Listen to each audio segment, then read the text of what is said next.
So, good morning, good afternoon, good evening to wherever you are. Welcome back to the L1X AMA. A few new faces, from the last few AMAs. Of course, we have Chief, a new face, and we have Dr. Neeraj. Um, of course, Leono, as always, is there. Um, so, we're going to do things a little differently today. And, we'll start off with Dr. Neeraj, as promised in the last AMA. We'll look at the swap fee comparison. We'll jump on to Leo, who will also demonstrate the new swap. And we will also look at what's upcoming in the new swap module, right? So, so the team has been working pretty hard. And I'm very excited to actually even show you what's upcoming in the new swap module. And then we'll move on to the questions. Yeah. So, okay, Neeraj, Dr. Neeraj, if you want to kickstart. Hello all. Today we'll be having a like brief discussion about the swap price comparison across different exchanges available in the market. So let me share my screen. Yeah, okay, fine. So as we can notice, what we have done is we have taken these 8 exchanges apart from L1X to do a comparative analysis as to how the swap fees are being charged to the end user. So we have taken Stargate Finance Economy, Stargate Finance Fast, Squid Router, XSwap Link, dBridge, Portal Bridge, Bridgers, and All Bridge. So these prominent exchanges have been taken to do the comparative analysis. So for this purpose, what has been done is we have selected like 8 networks as such, which includes Binance, Ethereum, Avalanche, Polygon, Optimism, Arbitrum, Solana, and Tron. So as of now, in this comparison, we have skipped Tron as such, but we have done the comparison among the rest of the blockchains. So on the left hand side, this column, you will be able to notice the source networks, whereas in this row, these are the destination networks. So what we have tried to do is we were transferring say 5 USDC across these chains to see how these exchanges are charging the swap fees. Apart from that, we are also focusing on breakdown of the fees. So say when we want to initiate a swap, we are required to approve the transaction, and after that, we are submitting the transaction. So we are charged for the approval as well as we are charged for the submission. So during submission, there are two fees that are getting charged. One is the source network fee, and other is the exchange fee. Now, apart from that, what happens is some exchanges charge you in different ways. So, what are those? We will cover that during our discussion today. So, for this purpose, we have actually like triggered all these transactions on the live networks to get the actual prices. So definitely we'll be sharing the transaction details, the entire data as well with you all in a day or two. Okay, so let's start to have a glimpse over this comparative sheet. So the first one that we have is the Binance network working as the source and the other networks as the destination. So say taking this highest price as example. What we are trying to do is I'm trying to transfer 5 USDC from Binance to Ethereum. So the charge that is getting applied, the total like fees that we are paying is $27.92 on what on Squid Router actually. So definitely this is the highest that we are paying when we are going from Binance to Ethereum, transferring 5 USDC. So similarly, like if we have a look, what are the charges by other bridges? So in this case, you can notice the next highest is by all bridge in this case, which is 15.28, followed by Star Stargate Fast, which is 14.8, and then by followed by D bridge 12.65. Now, if you notice, it is comparatively quite low in bridges and Stargate economy. So, in this way, we'll be able to notice that at some places, some exchanges are charging very high, whereas other exchanges might be charging you low. So, like say, if you take another example, say Polygon. So, in this case, what is happening is, if you notice, the highest fee is charged by D-Bridge in this case. When I'm going from, say, Binance to Polygon, transferring 5 USDC. So, if you notice, we are charging, uh, this D-Bridge is charging $3.73. Okay, whereas if you notice for other exchanges, it is quite low as such. Even though, like for Portal Bridge is charging 1.92, but when it comes to rest of the bridges, it is less than $1 as such. So you see, there is quite a lot of difference with respect to the fee that is being charged by the different exchanges. So if we notice, like what are the factors that are contributing to these fees, at that time we'll be able to have a better like opinion that why is it so, or is it justifiable. And from end user perspective, it would be more like that the fees that is being charged, like is it justifiable in the sense how much is going to the exchange, and like how much is actually the fees that we are required to pay to the source and the destination as a part of it. Okay, so we'll have a look at that as well. So similarly, say if we take Ethereum as the source network. So as we all know, definitely Ethereum is among the like expensive network because the gas price is definitely quite high in Ethereum. So again, if we notice which one has been the expensive one in this entire case where Ethereum is the source network.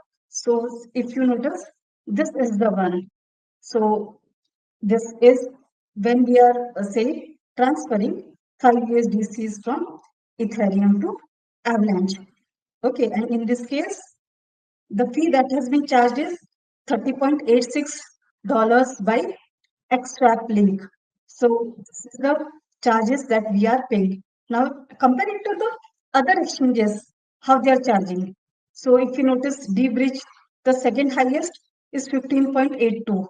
And when it comes to Allbridge, similar in the same range, 15.12. And it is in the range of 11 or 12 with the other exchanges. So definitely, considering the higher gas price of Ethereum, the fees is higher, but then in some exchanges it is like relatively much higher. So these are the different like cases that we can observe. So say if I want to take the scenario Ethereum to AVEX. So let us see the breakup of these gas prices and try to get an idea how this fees is getting split. Okay, so we are focusing Ethereum to AVEX. So I'll go to this sheet. So as you can observe, this sheet actually contains all the transaction details as such, based on which we have actually filled this price sheet. Okay. So coming to Ethereum to Avalanche. Okay, now in this case, if you notice, say D-Bridge. Okay, how much is it charging? 15.824. Out of which, if you notice, to the network for submission, only $8.11 is going. So you can say, if we say reduce 15 out of 8, almost around $7 is going to exchange as a part of, say, their exchange fee or liquidity fee. So it is counting to almost like double the price the network has charged at that moment.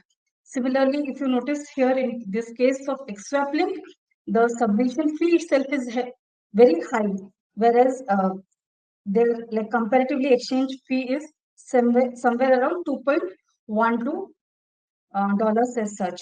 Okay, now when we come to portal bridge, so yes, their exchange fee is comparatively very less in this case, around $0.29.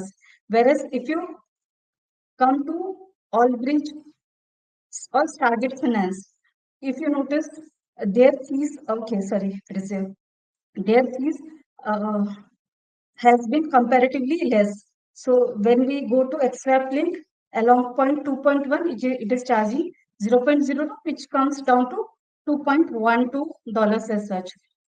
And Squid Router, we have it is charging $1.16 as a part of the exchange fees. Okay, so coming here with the swap fee difference as such, it is comparatively less on Target and in between somewhere for the all bridge between like Target and the other networks for the with respect to all bridge. So this is how the like fee is being charged. So what we can conclude is here, like the exchange is charging quite high as such, almost the double as such. Okay, and in this case, they are charging you somewhere around two. This is in the range of more than $1, and only in all bridge and Target Finance, it is less than 50 cents. We can say. Okay, so this is how it's getting breakup. So now moving forward to other networks. So here we have AVAX or Avalanche as the source network. Now, even in this case, if you notice, definitely AVAX to Ethereum has been the costliest as such because it includes the destination gas fees. But apart from that, if you notice, say if we take AVAX to Polygon, how is it getting charged? So if you notice, it is in the range of 16 cents to somewhere as high as $1.79. So see, there's a quite a lot of difference between these figures as such. But then, as we know that Stargate, Stargate Finance economy works in like batches, submits the transactions in the batch form as such. So that is the reason they are able to like cut down the transaction fees and make it cheaper as such. So say if we want to have a quick look at the breakup of these fees, we'll go to AVEX sheet, okay, and we were looking for what? We are looking for AVEX to Polygon, okay. So we are going to AVEX to Polygon. So let us have a look. How is it getting taken up? So if you notice, the approval fee is very low on AVEX as such, which is somewhere around 0.04. But if you notice for dBridge, it's quite high as such comparatively. Same, okay, not in case of Allbridge because there was one more transaction. So 0.04 has been the common as such approval fees. Next, coming to the submission fees. So if you notice this fee range, it has been uh, somewhere around you can say 20 cents to 52 cents as such. But then now here comes the exchange fee that is being charged. So this entire uh, three components actually sum up to the charges that the user is paying to the exchange in some or the other form. So as I told at the start of the session, what are these different forms? So this is say when I want to transfer 5 USDC. So instead of 5 USDC, what is happening is from my wallet, they are deducting 5.105484 USDCs. So definitely it is being shown when you are uh, submitting the transaction, but in different formats as such, right? Because the fees they are showing is only this much, and this much USDCs are getting deducted from your wallet apart from the file or the amount of USDC you want to transfer, right? And this is the you can say liquidity fee because say if I transferred 5 USDC on my like destination wallet, I'm not receiving 5 USDC. This much amount is getting deducted. So that is the case. All these three things are contributing to the amount that is getting uh, that is going to the exchange or the bridge as such. Okay, so if you notice, the fee which has been charged by the network as such, source network as such is 0.22 cents. Okay, and the rest is going to the exchange as such, which definitely includes the destination fees as well. But when we talk about the proportion of the fees that is charged, so definitely as we can notice that it is comparatively quite high in dbridge in this case, also high for XSwap link as well. Okay, whereas it's somewhere in between for skewed router and quite low for Stargate Finance, both the cases and all bridge as such. So, in conclusion, like with respect to the amount that you want to transfer or the gas fee that is getting deducted, we are paying comparatively larger amount to few exchanges as such. So similarly, we can just go through other source networks like say Polygon as such. So generally, if we observe, Polygon, Optimism, and Arbitrum are comparatively cheap or cheaper networks as such with respect to the gas fee, with the approval fee they charge. So if I just run you through this sheet of Polygon swaps, so you would notice that most of the time for approval, they are charging the like native fees in poll that low that like it doesn't count up to two decimals in the uh, count up to two decimals in the approval fees as such. Okay, so that is the reason you will see for Polygon, Optimism, and Arbitrum, this fees is actually quite low as such. So if you notice, sometimes Stargate economy charges as low as 0.03 or 0.10, which is around 3 to 10 cents as such in this range. But then if you notice, even for such a case, XSwap link is charging you $1.34, whereas dbridge is charging you 53 cents and Allbridge is charging 86 cents. So there are variety of like exchanges with different fee structure and how it is getting charged.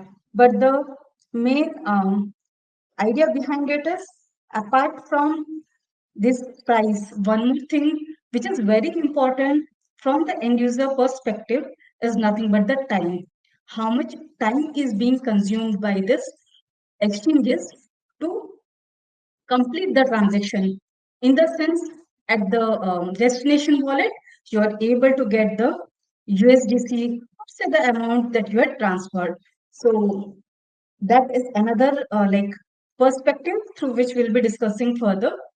So similarly, we have this optimism polygon. If you notice, the range is quite low as such, but as we know, for few exchanges, definitely the fee is high, but then their speed is also quite high as compared to the exchanges which are like providing you the same service at a like substantially very low prices as such. Now, finally, I come to Solana. So, as you notice in some of the bridges, Solana is not supported. Sometimes there is no liquidity present with the exchanges, or sometimes like they don't support it, or in some cases, like bridges, they might be requesting you to like say initiate a transfer of a higher amount. They are not supporting transfer of a low amount of uh, like native asset or crypto exchange as such. So in this case, that is the reason we have covered only thin bridges, which are D bridge, portal bridge, and all bridges. Now, if we have a quick look at the data of these three bridges, you will be able to notice that among them, like sometimes D bridge is the one charging you the highest. Sometimes it is all bridge. Depends like where you are, like which is your destination network as such, right? So, but in general, this is the range in which you are getting charged for the Solana. uh, like transactions when your source network is the Solana network as such. Okay, so this is the thing. Now, next, what I would like to like discuss with you is what are the gas prices or the swap fee prices charged by L1X. Okay, so here in this, we are going to do a quick look with respect to the exchanges. So in this previous sheet, what we were doing was we were comparing the prices for the same set of networks, um, same set of network source and destination for different bridges. Now, in this sheet, we are going through and analyzing the same data, but from the perspective of the bridges, in the sense, what is the range of a bridge, how they are charging for the different networks. So starting with deep bridge, in this case, what we are doing is we are able to notice is that we have this source networks here and we have the destination network listed in this row and how they have been charged. So in this case, if we have a quick look, definitely we'll be able to say whenever Ethereum is there, we have comparatively higher gas prices at D bridge.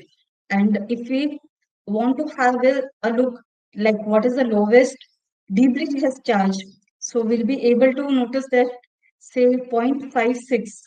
I guess this is seems to be the lowest one as such, which is from Polygon to Arbitrum.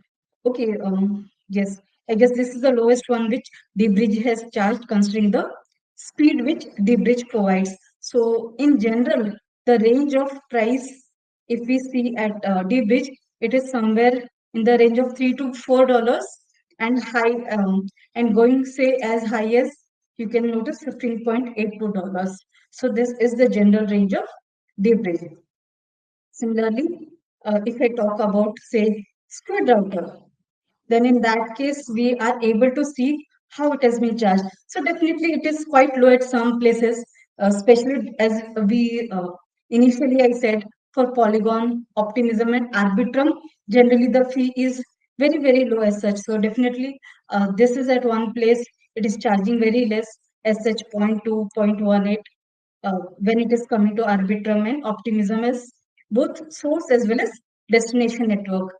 But then in some cases, definitely the fees is higher as such, ranging say for specifically Ethereum as the destination, it is always like going about $13 as such, right? So this is a comparative study. But now, if say we have a quick look at the transactions that we had done for the L1X. So starting with the first one, which is Binance to Ethereum, where we are charging 2.2, if $2.2.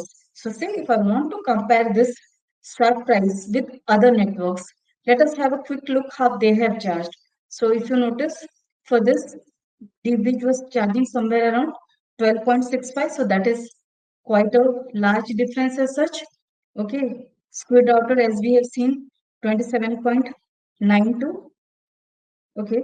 Similarly, in Stargate Economy, it is 14.8. In Stargate Fast, it is 5.02. Right?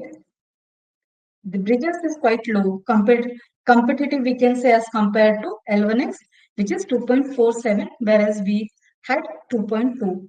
So and definitely in all bridge it is quite high, 15.28. So this is the scenario when we are going from Binance to Ethereum, transferring 5 USDCs. See, if I want to take an example of this, uh, going from Solana to Binance, where we are charging 0.70, which is 70 cents, $0.7. So in this case, if we want to have a quick look, so XSwap link doesn't support Binance, so that is the reason we don't have any entry here. If I just come down, okay. The thing is, Solana is actually not supported by many of the bridges or exchanges, maybe because of liquidity issue or like other concerns. So let us have a look where we have some It's triggers for it.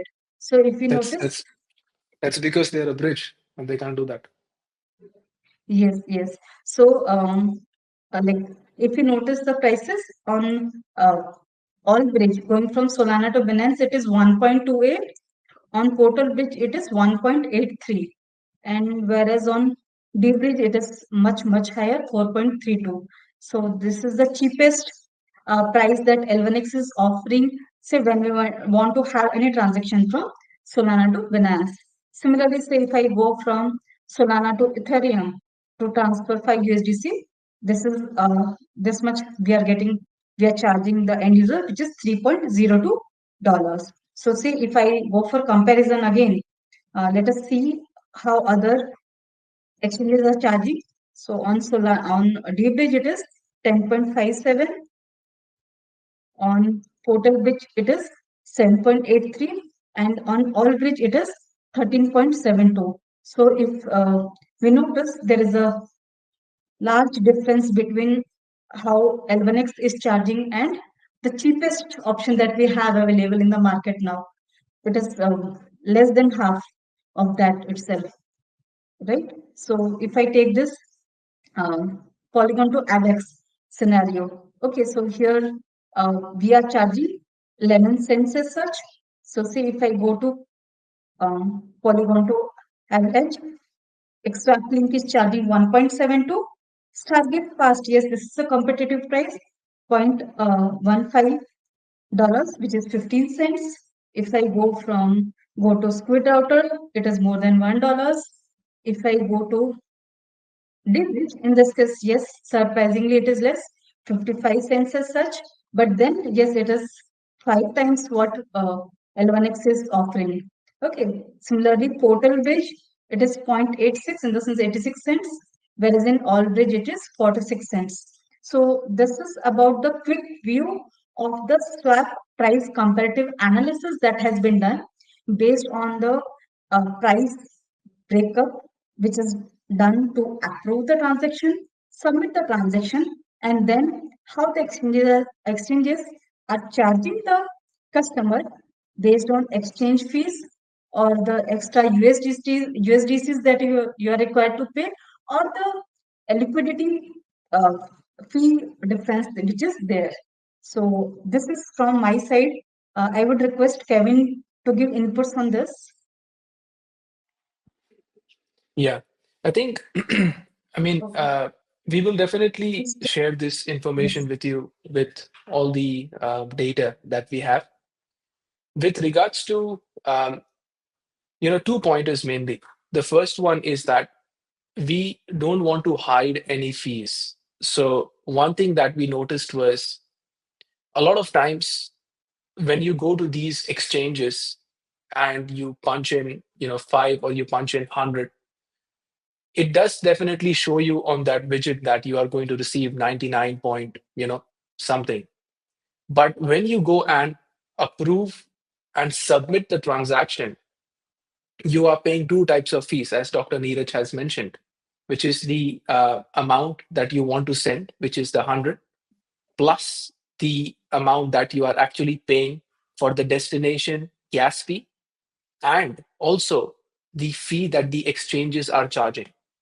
So if you are going to the widget of L1X and you are looking at the fee description, that has the Xstock fee, that has the liquidity provider fee, and that has the destination gas fee associated.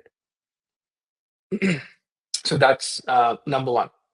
And number two is currently majority of the fees are going into the approval and submission process um, when you are actually initiating the transaction on the source chain. And with the ability of the direct swap, where you do not have to approve and submit a third party contract to transfer any funds, you can actually reduce your gas fee. For example, if you do it on Ethereum, you could reduce it from $11 to 40 or 50 cents. And the reason for that is in approval and submission, the gas units that you require are quite high, whereas you only need 21,000 units when you make a transfer. So even though we are, competitive in the fee model right now, there are certain places where our fees are even higher. But when it comes to Solana and any of the other chains, EVM chains, it is definitely lower than dBridge and Allbridge.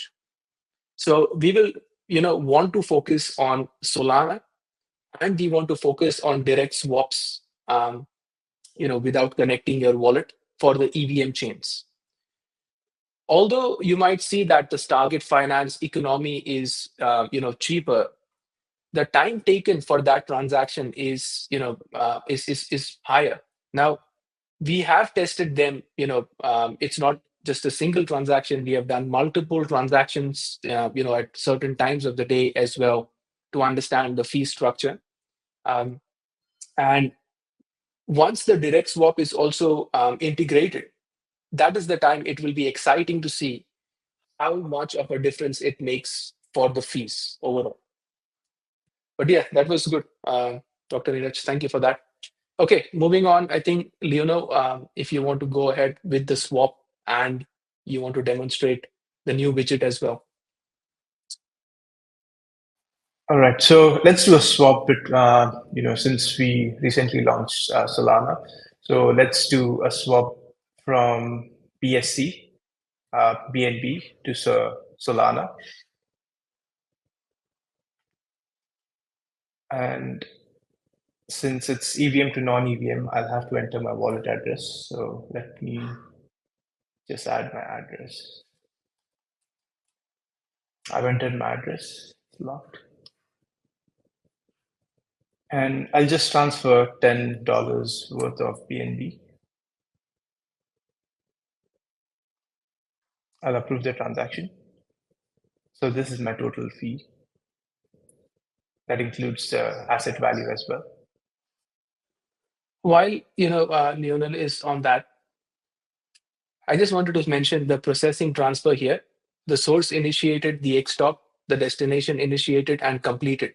So what we have actually done is, from the time you initiate the transaction on the source and XStop picks it up, right? Before, what was happening was a lot of time was being spent on the source initiated. And that particular approval process, right, was getting fit into the xstock system, where people thought that it's basically xstock that's taking all the time to process the transaction. So we have segregated this, and the reason we have also segregated this is it allows us to understand where most of the transactions are failing some of the times between EVM and non-EVM. And at the same time, a 3-layer fallback mechanism has been put in place, where it now allows us to make sure that if the transaction is processed on the source chain, xstock picking up the transaction, and if it's not completed in a certain amount of time, it falls under the fallback mechanism, which also has a queue, and in less than 10 minutes that transaction will be completed whatsoever. So your transaction will never take more than that time. Previously, what was happening was, because we didn't have a lot of the status trackers installed in these in the system, the transaction went on, and if it failed, it went to the ticketing system, where you had to manually go in, raise a ticket and process it. But now, if the transaction doesn't complete in a certain amount of time, the fallback system or the queuing system in place will kick back in and complete your transaction within less than 10 minutes. Thanks, Kevin. It should be initiated shortly on the destination.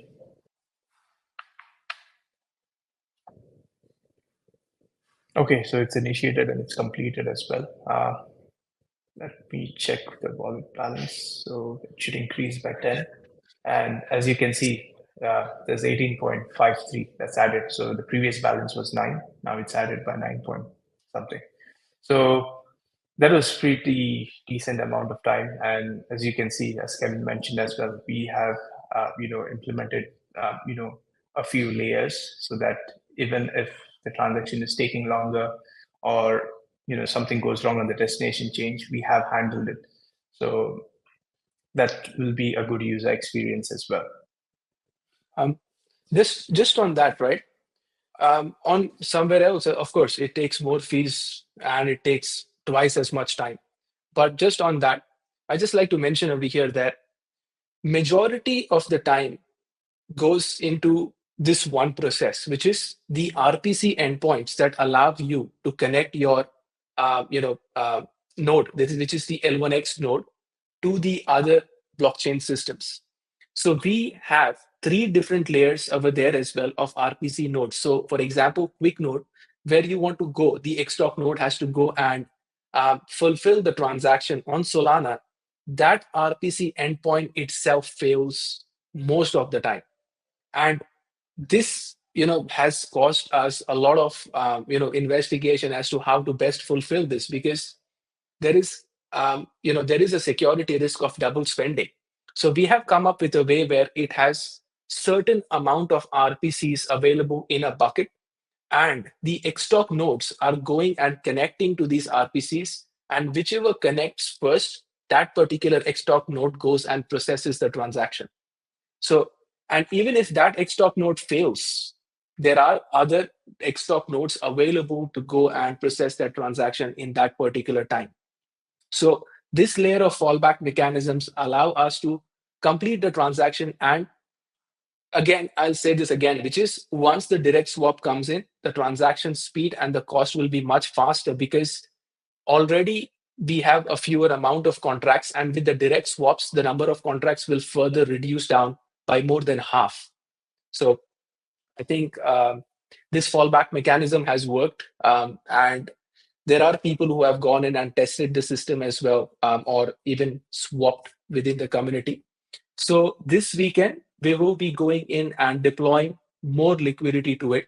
So currently, you will be able to do, once the liquidity is deployed, you will be able to do around $2,000 to $3,000 worth of swap per transaction. So the reason we have kept it to that limit is that so you don't go and exhaust all the funds in certain liquidity pools. And that amount will be increased as time progresses. But as we have seen, even on other decentralized exchanges, the average swap value is around 1,250.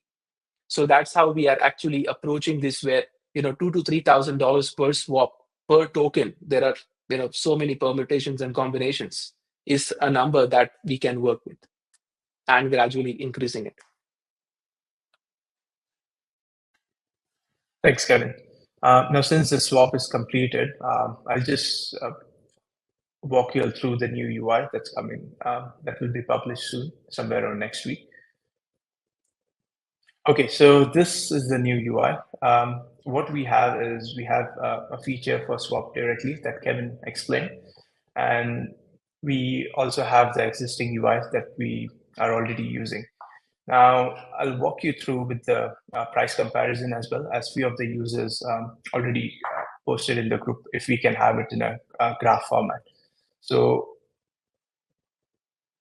this is how it's going to look like. Now, for the best user experience, instead of going and switching, the networks or the assets, we already have the most common used pairs. So the user has to just click on it, and it's going to set it up for you. Just enter the values, and you should be able to do the swap, right? Now, everything that Neeraj has explained can be seen in this format over here. So any user wants to come and just have a comparison between L1X and the other exchanges at that moment of time, or maybe the average for the last few days, they'll be able to come to the screen and have a comparison. The next screen that we have is assets. So this is just your wallet profiler. All assets from all different chains will be displayed over here. So you just get an overview of all the assets present on your address. And all your transactions that are done on L1X will appear under the transactions section. Now, I'll walk you through the swap direct feature. So it will be simple. What users have to do is basically go and enter the amount they have to swap, right? This is without connecting your wallet, right? So you enter your amount, you choose your assets, you click on next. You have to enter your source wallet address, your destination wallet address, as simple as that. And you click on next. And you'll have to deposit the exact value that you initially have added. And once you have deposited, you have to click on next. And then once the transaction is completed, the contracts are going to execute the transaction, verify if you have actually sent that amount, and you will be receiving equivalent amount or the promised amount on your destination network. That's pretty much it. Yeah. Yeah, just on that, if you can just keep the screen as it is, thank you.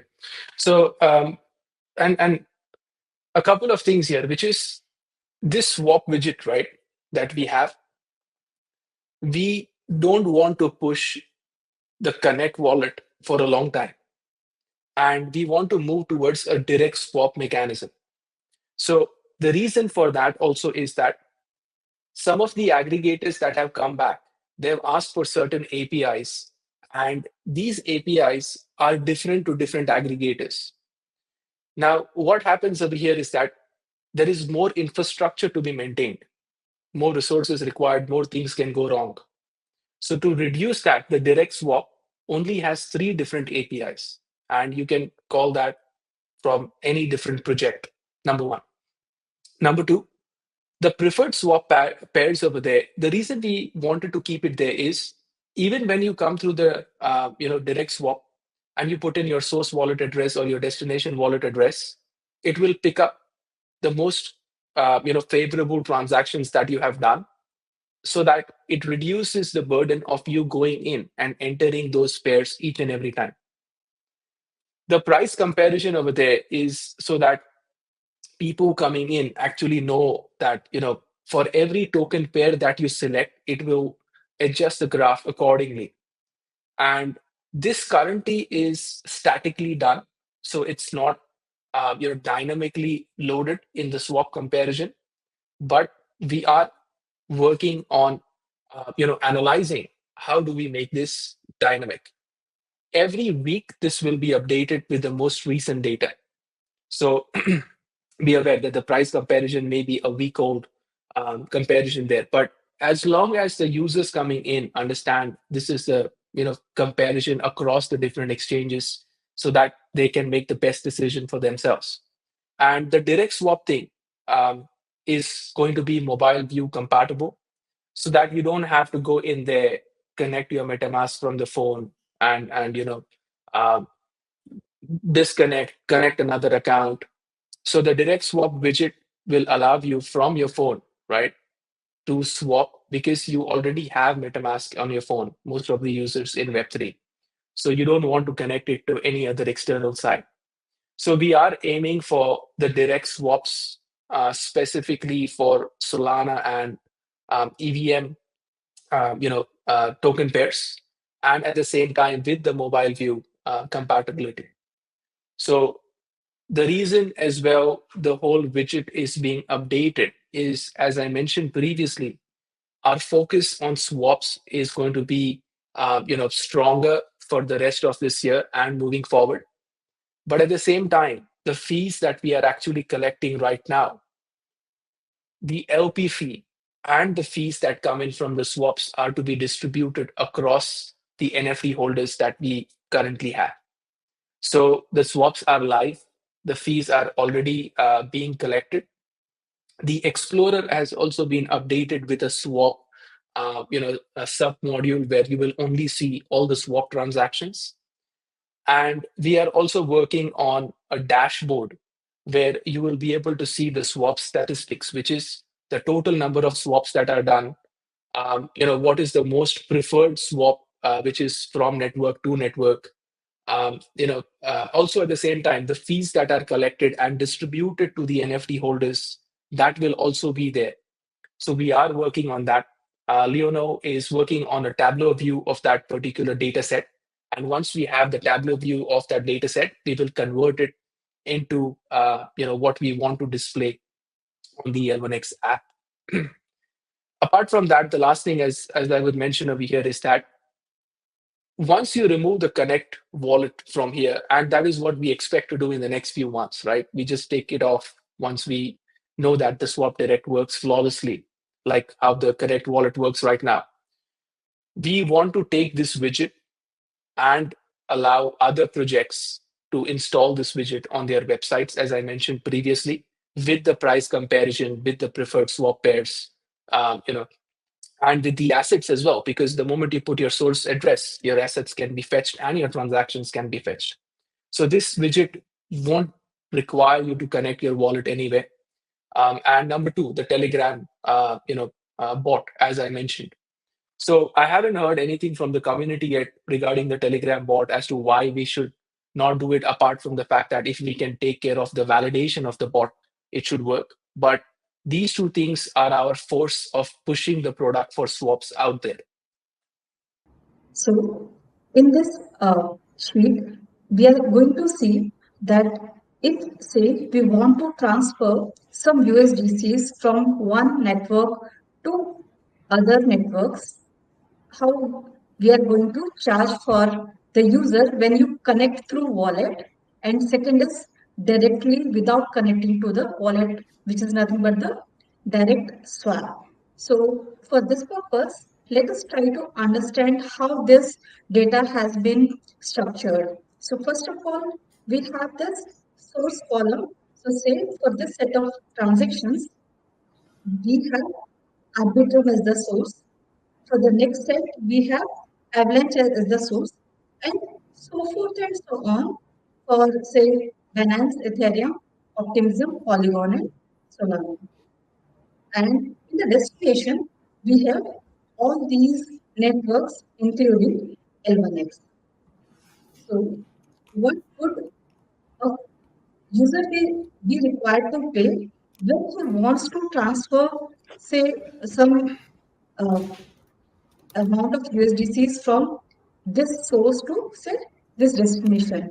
So a fee actually consists of approval fee. So say when we want to initiate a swap, we connect our wallet, say for example, through MetaMask, and then we are required to, a user is required to pay for the approval, and after that for the submission. So these are the basic fees that the user is required to pay.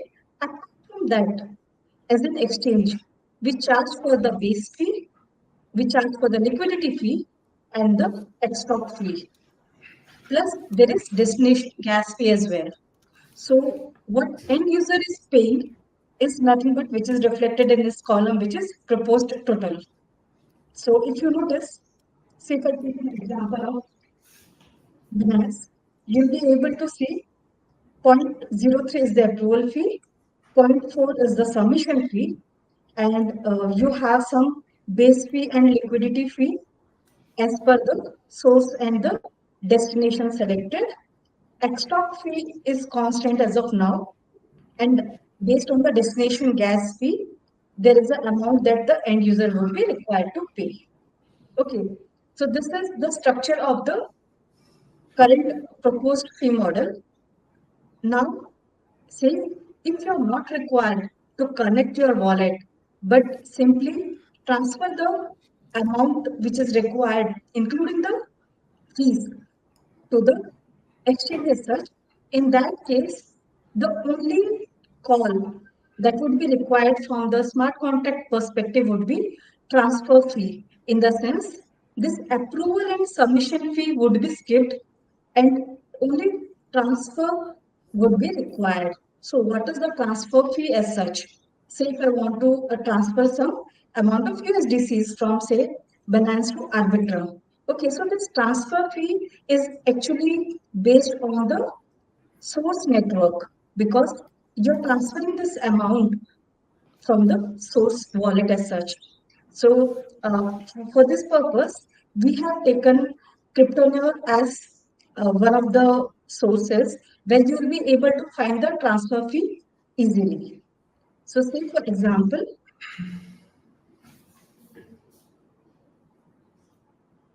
if I go to Cryptoneur and then say, as we know that 21,000 units are required, gas units are required to carry out the transfer, then in that case, I'll be able to get what is the current fees with respect to the price of gas price. for that respective network. So this is the way transfer fee has been actually taken or calculated, which is dependent on the source network. So if this is the case, what we can notice is that an end user would be required to pay only the transfer fee instead of the sum of approval and the submission fee. So how much would an end user save as such? So if you notice, this is the percentage of amount that the end user would save with respect to the difference between the transfer fee and the submission of the approval and the submission fee, which comes out to be a very high percentage if you notice. For example, the way we have taken Binance as the source. So if you notice in this case, your transfer fee is 0.0126. Okay, whereas our approval plus submission fee in this case is 0.03 plus zero point 0.4, which comes out to be simple 0.43, which means 43 cents. So instead of 43 cents, the user would be required to pay only say 1 cent, 1.26 cents, right? So this amount which user was paying will get drastically reduced by 97% as such. So depending upon the source network and the gas price as well, since the approval fee, submission fee, as well as the transfer fee is dynamic based on the current gas price. So this is how the user is actually going to save a large amount of money as such in terms when we actually switch to direct swap or we avoid, you can say, connecting to wallet as such. We go for direct swap. So how is the direct swap fee calculated? So definitely as a for the direct swap fee, we will be charging base fee, liquidity fee, extra fee and the destination gas fee along with the transfer fee. So this is what actually constitutes the direct swap fee. Now, if we notice from the end user perspective, previously user was required to pay this much amount. Okay, and now the user is required to pay through direct swap this much. So, for example, when I talk about Binance as the source and say the first one, Arbitrum as the destination, the proposed total was 58 cents, $0.58, right? 58 cents. Whereas when I go to direct swap, the user would be required to pay only 17 cents, which is $0.17 as such. So if you notice, this entire cost is drastically reduced. So this fee difference is around, you can say 41 cents, more than 41 cents, and savings would be 71%. So you might be wondering that previously we were saying that 97% saving would be there for initiation, and why only 71% is reflected here. So the reason being, when you are actually calculating the saving by direct swap, you are taking into account these fees as well, right? Whereas for initiation, you are considering only the transfer fee and the approval plus submission fee. So when you take this entire amount, which is required to be paid by the end user, from that perspective, this is the saving which is done by the end user. Again, if you notice, this is definitely quite high based on the network gas price cost and combination of the source and destination as well. Okay, and finally, if you notice, we have one more column for direct swap surcharge. So say, as an exchange, if we would like to get, we would like to charge for the service that we are providing. So as we know that we are uh, providing as well as aiming to provide the swap service in less than 60 seconds as such, based on the network conditions. So if that is the case, we can add some surcharge for the direct swap. So what can be the methodology to charge for the direct swap? So what we can do is from this fee difference, we can charge some amount. So say Here, as of now, if you notice, the direct swap surcharge is 0% as such. So the direct swap fee and direct swap total both are same. For example, considering the same source destination combination where we have Binance as the source and Arbitrum as the destination, your direct swap fee is 0.17, whereas here direct swap total as well is 0.17. See if I change this direct swap surcharge to say 10%. Okay, so now you notice this direct swap fee has changed to 21 cents, whereas previously it was 17 cents. So this is the way we can add some direct swap surcharge based on the source and the destination combination as well. So this is the fee model for direct swap. So if you notice, Just there would be, yes, Kevin. yeah, sorry, Neeraj. Just on that, I think one of the reason why there is a lot of difference in the fee is the approval and submit cost more than 150,000 units of gas when you combine it on EVM networks. And for networks such as Arbitrum or Optimism, the fees, even though it might fluctuate, right, you don't feel that much of a difference. But for networks such as Binance and Ethereum, when the fee per unit fluctuates based on the price, because there is around more than 200,000 units, the fluctuation is pretty high. So even though the approval and submit is a process where traditionally exchanges had incorporated, we didn't feel the need of having the approval and submit and have replaced it with transfer. But to do that, our Xtalk infrastructure allows us to send the data straight away to the L1 exchange, where we understand what you want to swap, and based on that, the destination transaction is initiated once you make the transfer successfully on the source chain. So the same infrastructure is used to facilitate this, and I wouldn't be surprised that the competitors out there, once we launch this product in the next 2 to 3 months, they give it a solid attempt to compete, because although you can reduce your fees significantly, as you saw, the difference between approval and submit versus the transfer is more than 70, 80, or even 98% in some places. That's a benefit to the user, but at the same time, it allows us to charge a direct swap surcharge to incorporate it under certain networks. Now, while Neeraj goes through the other competitors' analysis based on the direct swap and the other competition, we will see where there is fat to play around with. Yeah. Kevin, thanks for the input. Yes, definitely the high gas units that are being consumed for approval and submission are contributing to the cost of the fees as such. So when we come to the comparison of L1X fee with the other exchanges, so in our previous AMA, we had a chance to look at this comparison of the fees charged by the different exchanges. So I'll just quickly run through it. In this column, we have the source networks, and in this we have all the listed destination networks. These color codes are signifying the exchange that has been used to transfer, say, 5 USDC from the source chain to the destination chain.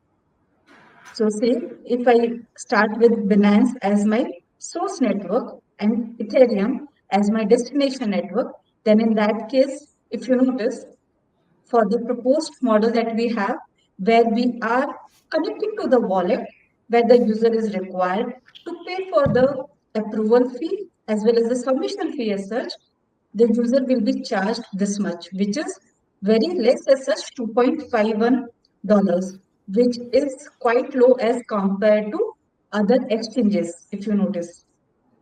And if we compare it to bridges as such, then like we are quite fast in terms of speed that we provide. When it comes to Polygon, say Binance is the source and Polygon is the destination. In this case, we are charging $0.61, which is 61 cents as such. So if you notice, it is still a very competitive price that we are providing as compared to other exchanges, in both the terms, price as well as speed that is being provided. And when it comes to Solana, uh, we can see that it would be mostly the cheapest service that is being provided by L1X as such. Now, say if I move to AVEX, then in that case, for AVEX to Binance, we are providing the service at 92 uh, cents as such, and which is competitive as compared to say D-Bridge, Squid Router, Portal Bridge as such, and almost same as all bridge, but then definitely the speed as well matters. See, as an end user or a trader, I might not be interested to wait for say more than hardly like 1 minute or so. Definitely, no one would be willing to wait for 10 minutes or more than that as such, which is actually consumed by some of the exchanges which charge low as such. Similarly, for AVEX to Ethereum, we are charging 2.57, which is quite a low price as compared to other exchanges. So same structure you'll be able to notice when we run through different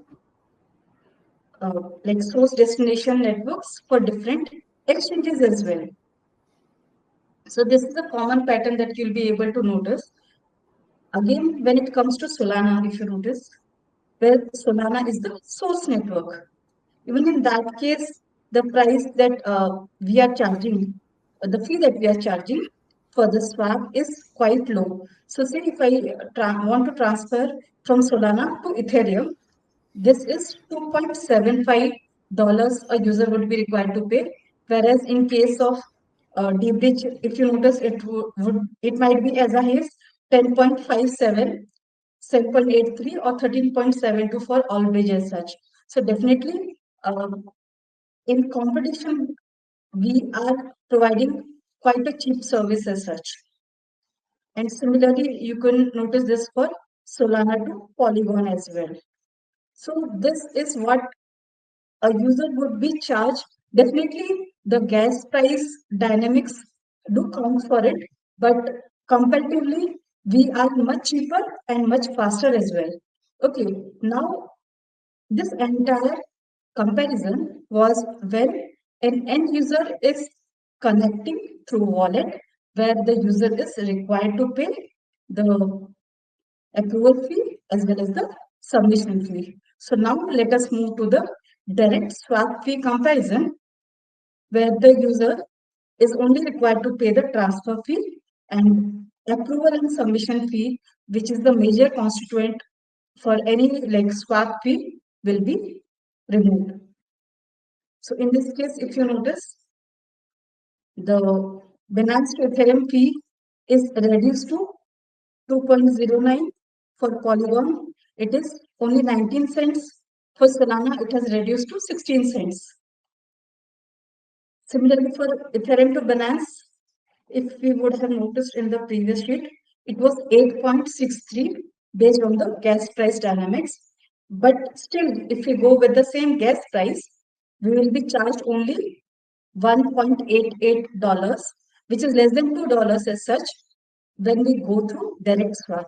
So definitely direct swap, the fees would be much lower as such. Similarly, say if I want to go from Ethereum to Polygon, you can notice it is $1.63 as such, whereas in previous case it was still more than $8.